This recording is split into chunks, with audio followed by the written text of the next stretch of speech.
એ નવનીત પ્રિયાજીને ઘણા બધા પ્રસંગો છે બેટીજીના, પણ એમાંનો એકાદ બે હું અહીં મેન્શન કરીશ. ગિરધરજીએ પહેલી વાર ગુસાઈજીને પૂછ્યું, કાકાજી क्या मैं 56 भोग धरूं? श्रीजी बाबा को गुस्साई जी को नहीं गिरधर, लौकिक बढ़ेगो. जो 550 વર્ષ પહેલાં ગુસાઈજીએ ભવિષ્ય કથન કર્યું હતું કે જો તું 56 ભોગ કરીશ તો લૌકિક बढ़ेगो. થોડા દિવસ થયા એટલે પાછું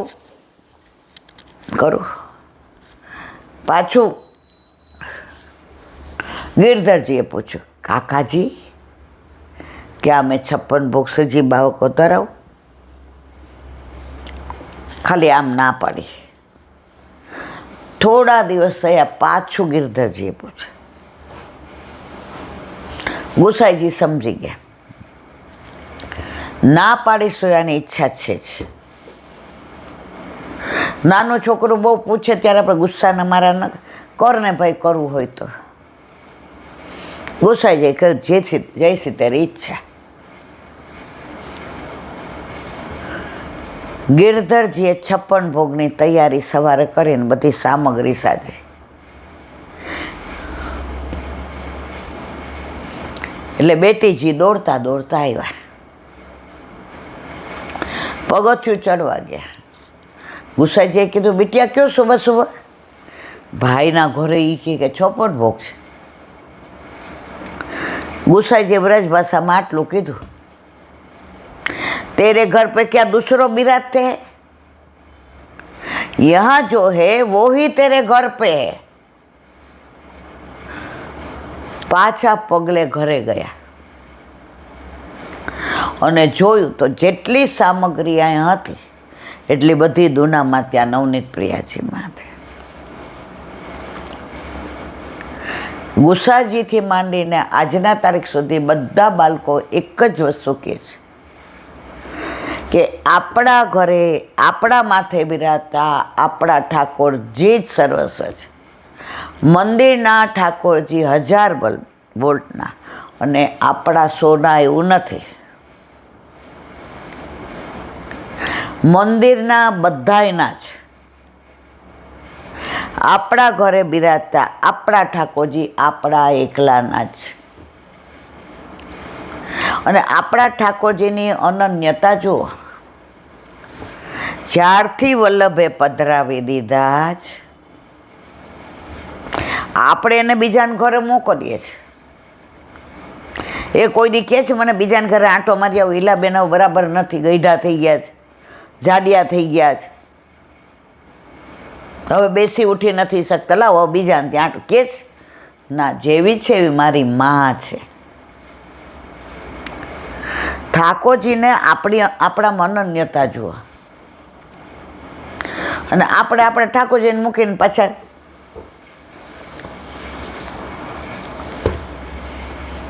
એક બેન મને એકવાર મળ્યા હવારના 8-10 વર્ષ પહેલાં. આપણા ઠાકોરજી કૃપા કેવી કરી કે આવીને મિશ્રીઓ રોકતા હતા અને 3 મહિનામાં તો સખડિયા રોકે. ઉનકે લીલા વેજાના. એટલે મને લાગે કાંઈક તમે કાંઈક લેવા ગયા હતા, તૃપ્તિએ મને કીધું, મમ્મી સફરજનને કેળા અહીંથી તમે લેતા આવો ને તો ત્યાં હું એમ કે અન્નકૂટનું બધું, એટલે આપણે પૂરી ને લીટી ને રોટલા. મેં જો સારું. ત્યારે મારા હાથની તકલીફ નહોતી એટલે સ્કૂટર લઈને ગઈ. એ બેન મને કહેલા, બેન મને તેડતા જાઉં ને. મેં તો કાં? એ કે ગોવર્ધન પૂજાને દર્શન કરવા જાઉં છું, બેસી જાઓ. મને કે હાલો. મારે ટાઈમ નથી. મને કે તમે ગોવર્ધન પૂજાનું કહું છું આજે અન્નકૂટ. મેં તો સાચી વાત મારા વાલા. કોઈ દિવસ એવું નહીં કે મારે મારા ઠાકોરજીનું પ્રગટ કરે. મને કે કેમ? મેં તો ના, મારા અનુકૂળ. મેં તમારા ઠાકોરજીને એ કે અહીંથી કલાક 1.5 કલાક પછી જઈશ. અને આપણે ઘરે થોડા અન્નકૂટ હોય તો બધું એ કે મંદિર. અરે કેમ આપણા ઘરે આપણે ખાલી ત્યારે 10 કે 20 સામગ્રી બનાવીએ. ઠાકોરજી તો ભાવ જાણે છે. તમે તો કેમ આપણા ઘરે અન્નકૂટ ન હોય? એ કે આપણા ઘરે થોડા મંદિર જેવા અરે મેં તો મંદિર જેવા ઠાકોરજી એટલે કેવા? એ કે અહીંયા તો બધાય દર્શન કરવા આવે એટલે આમનું તો સામર્થ્ય. તમે તો આપણા ઘરે તો આપણે અરે આ બધા વિચારો ખોટા છે. એટલે પછી તો મારી પાસે ટાઈમ નહોતો, કારણ કે અહીંયા બધું. પણ આખા રસ્તે મારા મનમાં વ્યથા થઈ કે એ માન્યતા જ ભૂલ ભરેલી છે કે મંદિરના ઠાકોરજી 1000 વોલ્ટના અને આપણા ઠાકોરજી 100 વોલ્ટના. મંદિરના બારવાલા હું નહીં જવાનું એવું ક્યારેય નથી કહેતી. તમે અનોસરમાં સાંજે નથી ધરાવતા તો બીજે જાઓ કીટી પાર્ટી, એના કરતાં મંદિરે જાઓ. 4 વૈષ્ણવને મળશો, જાણવા મળશે. પણ આપણા ઠાકોરજીના ભોગે ને એ ઠાકોરજીમાં આપણા ઠાકોરજીમાં ભેદ નથી. હું તો બલકે એવું કહીશ, એના કરતાં આપણા ઘરે આપણા માથે બિરાજતો ઠાકોરજી આપણું સર્વસ્વ. એ બધાયના છે એટલે થોડા થોડા ભાગ આવે. આપણે તો એકલા નાચ, બીજા કોઈ નાચ નહીં. જે થાય મનોરથ કરીએ.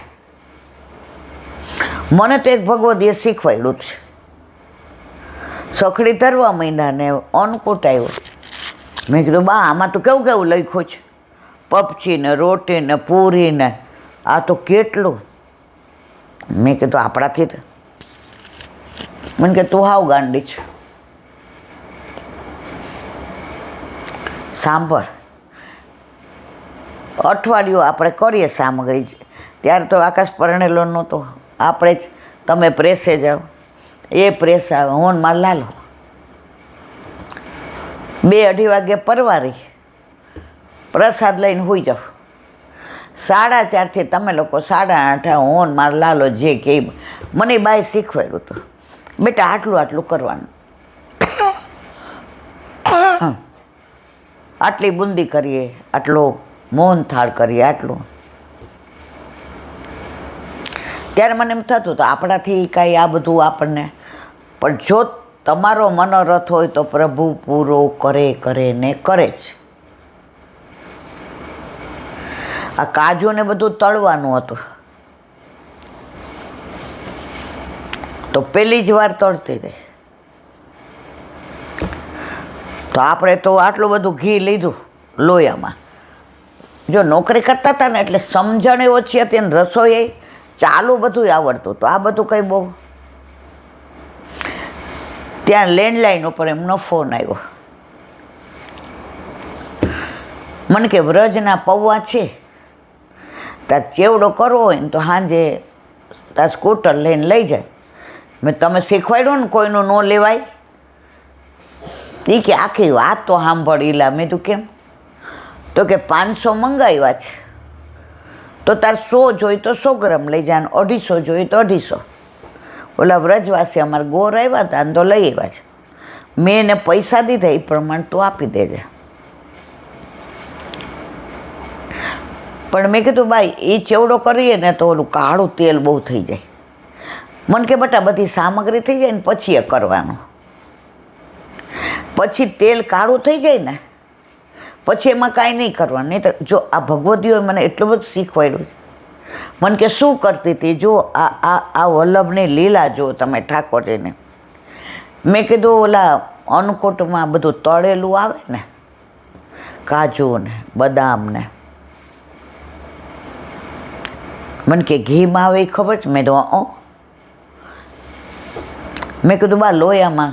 મને કે શું લોયામાં? મેં કીધું ઘી. મને કે ગાંડું, જો તારે ઓલું ઘૂઘરા ને એ બધું તળવું હોય ને તો આટલું બધું મુકાય બટા. મેં કીધું એ તો બધું થઈ ગયું છે વાહ, હવે ખાલી આ જ કરવાનું બાકી છે.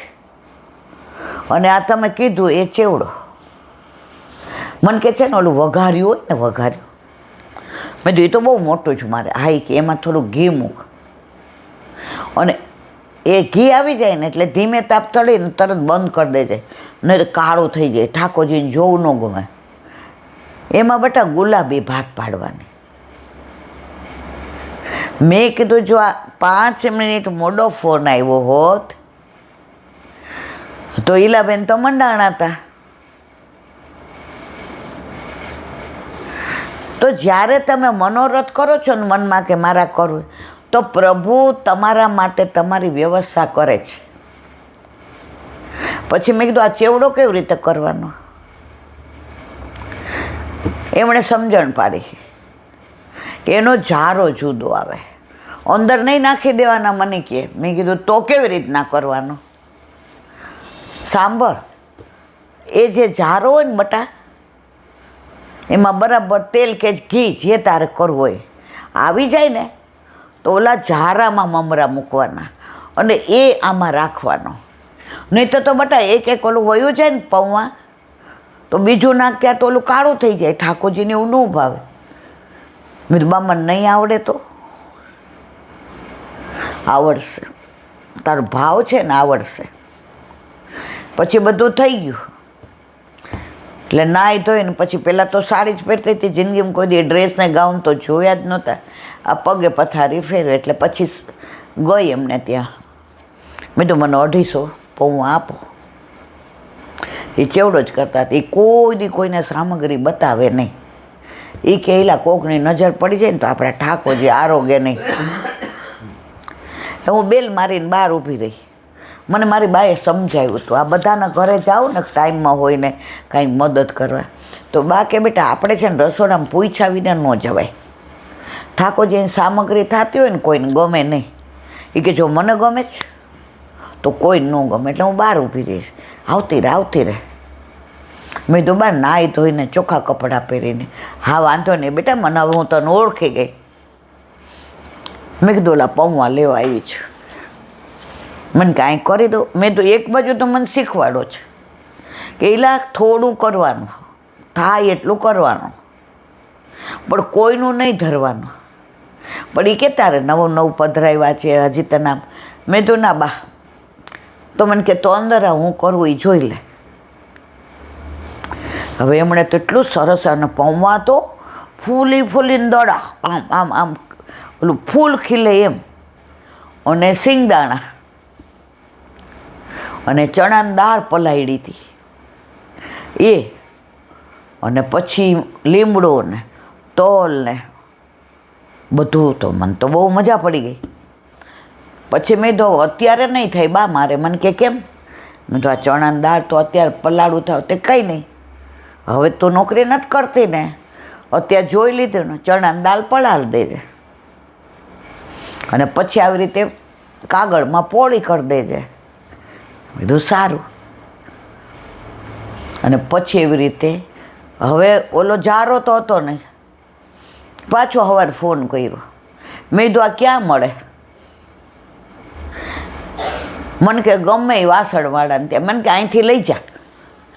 પણ આ મનમાં એવું થાય કે મારે કાયમ તો કરવાનો જ છે મારા પ્રભુ માટે, તો એટલોય બીજાનો વિનિયોગ શું કામ? સમજણ પાડી એટલે પડી. સવારે પહેલાં કાંઈ ને કંઈક લઈ આવી જારો. આપણે થોડું કરવાનું એટલે નાનો લાવી. એ બાને ત્યાં તો આટલો મોટો હતો, વસ્તારી બધાય. અને ઓલી જે મને શીખવાડ્યું હતું એ પ્રમાણે ચણાની દાળ ને લીમડો ને તલ ને બધું. મારો કહેવાનો આશય એ છે કે આપણા ઘરે આપણા માથે આપણા ઠાકોરજી બિરાજતા હોય, પછી કેવી રીતે નાના થઈ ગયા ઓછા વોલ્ટના,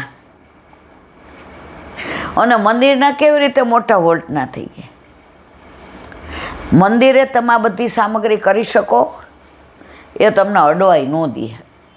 આપણે અડી જાય તો એ પાછા છોવાઈ જાય, નાવા જાય.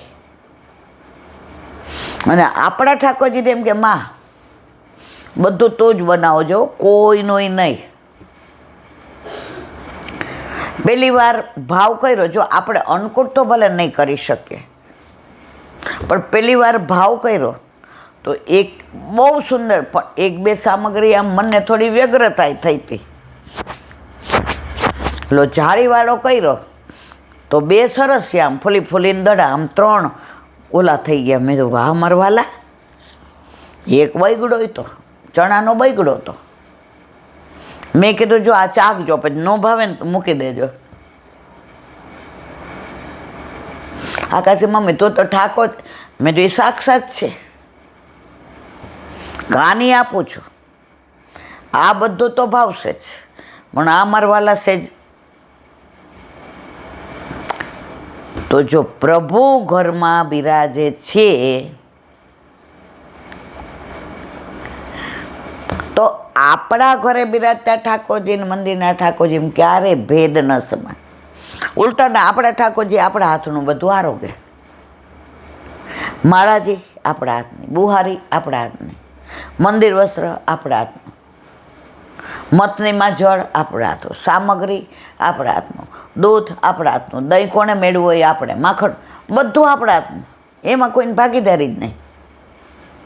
મુખિયાજી આપણે, ભીતરિયા એ આપણે, જળગરિયા એ આપણે, ને ટોકરી આપણે, ને બાળભોગ એ આપણે, બધું આપણે. આવો માર્ગ વલ્લભે આપણા માથે પધરાવીને આપણને ન્યાલ કરી દીધા છે. આવો માર્ગ ના હોય, આવો માર્ગ વલ્લભ વરનો રે, જ્યાં પ્રવેશ નહીં વિધિ હરનો. વિધિ એટલે બ્રહ્માને, હર એટલે મહાદેવ.